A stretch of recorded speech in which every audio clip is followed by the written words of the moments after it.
একজন যুবক আমাদের কাছে এসেছিলেন। দেখতে খুবই দুঃখী দুঃখী লাগছিল। বললেন, কোনো চাকরি পাচ্ছি না। আমি বললাম, যদি আমাকে কাউকে এমপ্লয় করতে হয় তাহলে তোকে করব না। আমি বললাম, দেখ, কখনো নিজের মুখটা আয়নায় দেখেছিস? ভিত একেবারে দুঃখী, কিছু করার মতোই নয় এমন একজন মানুষ। আমি বললাম, এমন একজন মানুষকে নিয়ে কে আর ঝামেলা করবে?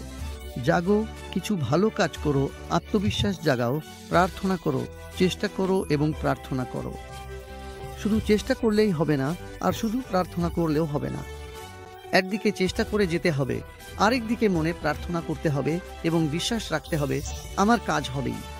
আমরা গুরুজির, তুমি গুরুজির হয়ে গেলে তাহলে আমার কোনো কাজ কিভাবে হবে না? তাহলে সেবায় লাগিয়ে দিল। 2 দিন ব্যস্ত রাখলো। সবাই দেখছিল, আরে ওর মুখটাই বদলে গেছে। একেবারে আত্মবিশ্বাস চলে এসেছে, হাসতে শুরু করেছে।